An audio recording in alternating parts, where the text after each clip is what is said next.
Uma decisão histórica do Superior Tribunal de Justiça trouxe um novo fôlego e mais segurança jurídica para as famílias de pessoas com um transtorno do espectro autista. De forma unânime, o tribunal fixou a tese de que é abusiva qualquer limitação no número de sessões de fisioterapia, terapia ocupacional, fonoaudiologia e psicologia prescritas para o tratamento. O avanço fundamental no direito à saúde garantiu que o cuidado terapêutico seja guiado exclusivamente pela necessidade clínica de cada paciente e não por regras administrativas ou financeiras nos planos de saúde. Nós recebemos hoje a doutora Francilena Bessa, que vai falar mais sobre esse assunto.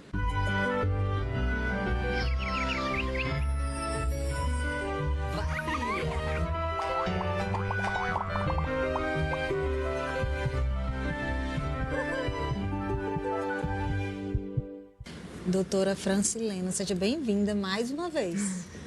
Obrigada, Ana. É sempre um prazer estar aqui com vocês. Doutora, eu fiquei com uma dúvida aqui. A lei, assim, muito maravilhosa, mas como era antes? Porque eu imagino o sofrimento que é para uma família que não tem acesso àquele tratamento, sabendo que seu filho precisa daquele tratamento. Exatamente. Então, antes, vou usar aqui um palavreado para ficar bem claro, né, de entender, Ana. Antes era cruel. Assim que a gente identifica que as operadoras de saúde faziam a mercê dos próprios benefícios, sem pensar nas famílias, sem pensar nos pacientes. Então, era dito que o paciente, por exemplo, uma criança vai precisar ali de terapia ocupacional, de fisioterapia, e quem determinava o quantitativo era a operadora de saúde, até a sábia decisão aí do STJ. Ou seja, o médico, o profissional que acompanhava, dizia, olha, ela precisa de intervenções 3 vezes por semana durante, enfim... 2 meses. E aí o plano, não, a gente só oferece, a gente só pode contemplar essa quantidade aqui, e por isso ficava. Exato. Ou a família iria tentar... judicializar. Sim. Era assim que era feito. Então, o plano vetava ali, só dizia que era aquele quantitativo baseado nos protocolos internos deles, com interesses aí outros, que não seria beneficiar aquela família. E aí as famílias iriam, as que tinham condição de pagar um advogado, iam judicializar para ir atrás dos direitos. E hoje, com essa decisão do STJ, que é proibido, quantificar ou dizer que, acho que é essa palavra certa mesmo, quantificar, determinar que aquele paciente vai fazer apenas aquelas quantidades, Isso é proibido. O que é que muda, na vida desses pacientes? As crianças, as pessoas com TEA, elas precisam de um acompanhamento para melhoria na sua rotina, no seu autocuidado, na sua independência, para as atividades do dia a dia em si.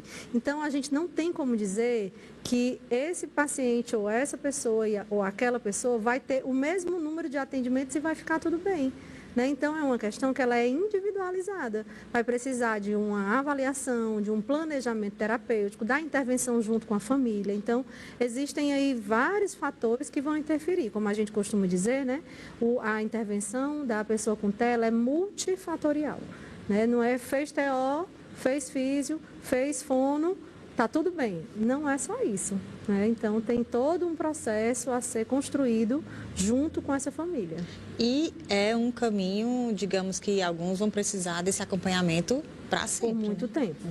Por muito tempo. Até que a sua autonomia seja recuperada, ou seja, preservada, ou aquela queixa, quando as famílias chegam procurando por atendimento, eles têm uma queixa. Eu queria que o meu filho ficasse mais independente para fazer as tarefas sozinho. Ou eu quero que o meu filho seja mais independente para se locomover na rua, tenha noção de espaço, tenha noção do perigo, Então, cada família tem sua queixa. A gente tem, não é porque tem um transtorno do espectro autista que todo mundo é igual. É tanto que existem os níveis, de suporte, nível 1, 2, 3, e aí as pessoas são diferentes, mesmo que tenham o mesmo diagnóstico, Então, isso é tão trivial que é estranho a gente precisar dizer, Mas os planos de saúde, cruelmente, eles faziam isso, Eles vetavam ali um quantitativo e aí tiravam, inclusive, a autonomia do profissional.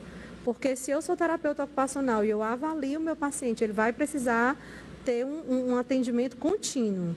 Aí vem o plano de saúde e diz, não, mas você só tem 10 atendimentos para resolver o problema. Isso é desumano. Ainda hoje, não diria, não seria correto nem dizer ainda hoje, mas é muito comum ver mães atípicas na internet falando de algum procedimento que tentou para o filho e foi negado pelo plano. E aí tem também a questão da neuroplasticidade nesse processo, nesse período, tempo. É importantíssimo, isso, não é? Por conta do desenvolvimento, da fase e tudo mais. E aí esses estímulos precisam acontecer naquele determinado período. Isso. E a gente já até conversou em outros momentos aqui no seu programa, né? O quanto que é importante a identificação dos sinais de alerta, né? Como que eu percebo que alguma coisa não está bem, vamos dizer assim, ou está diferente do esperado para aquela idade, né? Então, ainda bebê, né? Eu trabalho especificamente com bebês, então a gente tem um olhar que ele é muito clínico. Então, eu sei se o olhar daquele bebê é um olhar perdido, um olhar disperso, um olhar que não contacta, como eu estou olhando para você e estou vendo um retorno. A gente balança a cabeça e a gente está aqui se comunicando, né? Os bebês, eles fazem isso a partir do 4º mês de vida, né? Tem um sorriso que é social, não é um sorriso aleatório, é um sorriso porque é uma resposta. Por exemplo, um bebê de 6 meses, ele já consegue identificar o próprio nome. Se chamar pelo nome, ele já olha e já interage. Então, são sinais bem sutis, mas para o profissional que está na prática clínica, né, a gente que está ali no dia a dia, diferente do médico mesmo. O médico vê uma vez por mês, uma vez a cada, né, trimestre. Nós estamos 2, 3 vezes por semana. Então, a gente faz parte da rotina. Então, é fácil da gente identificar aqueles sinais de alerta. Identificando, tem que fazer o encaminhamento para o provável diagnóstico ou para descartar também aquele diagnóstico. E é importante ser dito também, Ana, que assim, independente, o diagnóstico não chegou. Dificilmente se diagnostica TEA com meses, né? Geralmente é mais para frente porque tem mais repertório para ter certeza, né, daquele diagnóstico.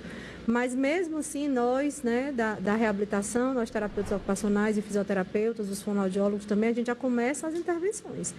Exatamente por conta da neuroplasticidade, que está ali gritando, né, presente, ali bombando, como a gente fala, nos primeiros 2 anos de vida, que a gente chama de primeiríssima infância, né? A primeira infância até 5 e a primeiríssima infância, que é o auge aí da neuroplasticidade, onde tudo pode ser recuperado mais facilmente, onde tudo pode ser aprendido de forma ótima, vamos dizer assim. Então, é ali até os 24 meses. E muitas vezes o diagnóstico vem depois. Vem com 2 anos e meio, vem com 3 anos, né? E aí é uma perca danada, né? Se a gente deixar para intervir só com diagnóstico. Porque o tempo que passou daquele momento, como você falou, que está bombando ali aquele desenvolvimento, não vai voltar. O que perdeu vai ficar perdido. Então. Exato. E aí a recuperação, ela ainda vale a pena? Vale a pena. É um ser humano, é uma vida, né? Claro que vale a pena, mas a gente ganharia muito se fosse o quanto antes, né? Então, quando a gente identifica, a gente já tem que começar a intervenção. Aí você imagina quantas famílias, quantas crianças foram prejudicadas antes dessa lei, porque não conseguiram, de alguma forma, o tratamento adequado, mesmo pagando um plano de saúde. Sim. Porque você falou na questão da judicialização, mas tudo isso demora. Não é de imediato, não é? Para as famílias que têm dinheiro, não demora tanto, né? Mas para a maioria que não tem, que vai acionar aí uma defensoria pública, um Ministério Público, né? Aí meses ou anos, né? E aí vai perdendo tudo aquilo que poderia ser adquirido através da intervenção. Eu vi uma entrevista recentemente e um médico falando assim que o autismo ele não é algo novo. Hoje em dia se fala muito, então para algumas pessoas pode parecer que é uma questão recente, mas não, tem mais de 80 anos, né, da descoberta do autismo. E aí eu pergunto, esse aumento de diagnóstico que a gente tem visto é porque estamos mais atentos, sempre existiu, não aumentou, ou é porque de alguma maneira isso foi aumentando na sociedade? Agora a Ana fez a pergunta de milhões. Bem, eu conversei com um especialista há pouco tempo, né, um psiquiatra, e dentro da psiquiatria, né, dentro da saúde mental, existem as linhas, né, e aí esse psiquiatra que é uma pessoa do meu convívio afetivo, ele é da psicanálise, né? Do Freud aí, bem tradicional. E aí ele me explicou uma vertente do autismo que para mim me convence muito fácil, né? Mas é polêmico, o que eu vou falar aqui é polêmico. Por quê? Ainda hoje investigam uma causa biológica do autismo e nunca encontraram, certo? Então, assim, a certeza que a gente tem é que biológico, unifatorial, só tem uma causa, não é. Como, por exemplo, a síndrome de Down. A gente sabe que é por conta da trissomia do 21, como tantas outras doenças e síndrome, né? Então, no autismo, existe uma investigação ainda, mas não tem uma resposta. Sabe-se que é uma alteração do comportamento, mas a psicanálise, que é o que ele trouxe para a gente, né? Assim, na psicanálise, o que ele explica, né? Que nos últimos tempos, o nosso comportamento humano, as nossas relações, elas estão mudadas, não estão? Pós-pandemia, vamos pensar aqui, né? Sempre depois de uma catástrofe acontece algum up, aí, algum êxtase na área da saúde, né? Então, a terapia ocupacional, a fisioterapia deu um up aí na pós-pandemia, né? Por questões óbvias. Mas voltando aqui para o TEA, as relações elas começaram a ser modificadas. Concorda? Por exemplo, Eu diria assim, até mesmo antes da pandemia, a questão das redes sociais, das telas. Mas isso piorou na época da pandemia, sim, né? sim. Então, as relações... Antigamente, uma mãe estava aqui amamentando, ela estava amamentando, olhando no olho do filho. Ela estava interagindo com o filho. Hoje, a mãe amamenta aqui no Instagram e filmando e tal. Então, as relações que estão sendo estabelecidas, isso é uma visão da psicanálise. Lembra que não sou eu que estou dizendo, né? Eu ouvi de um especialista. Então, para a psicanálise, eles dizem assim, que a forma como as relações estão se estabelecendo no mundo, na contemporaneidade, né, no mundo atual, tem trazido mais características autistas nas pessoas. E eu engoli, pensei, eu disse, rapaz, isso é muito grave, isso é muito sério. E aí eu perguntei, então isso pode ser evitado? Como pode-se evitar outras questões? E aí a resposta dele é que a partir de uma relação ajustada, uma relação mãe-filho, por exemplo, mãe não é só a mãe, é o papel de mãe. Pode ser um pai, pode ser uma avó, né?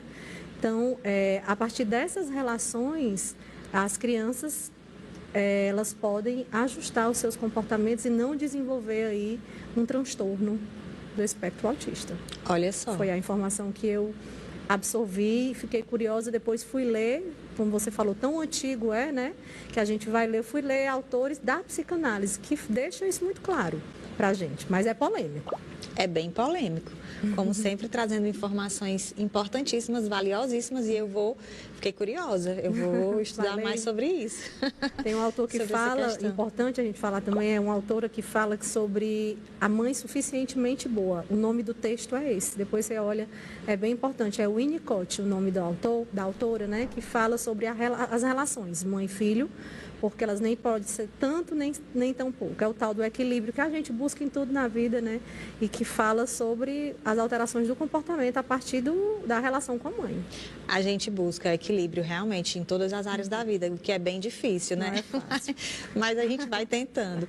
Obrigada pela presença mais uma vez. Eu quero agradecer e espero que você volte mais vezes, agora que a gente está todo dia, viu? Isso. Muito assunto para a gente falar aqui. Então, eu estou à disposição em nome do CREFIT 6. Eu quero te agradecer também, Ana. O programa é muito gostoso de ver, né? Eu assiduamente estou aí conectada e é sempre uma honra estar aqui podendo contribuir de alguma forma. Ai, muito obrigada. Eu fico muito feliz. É muito bom ouvir esse reconhecimento. Isso só nos impulsiona a fazer mais e melhor. Eu espero por você amanhã, nesse mesmo horário, viu? Até lá.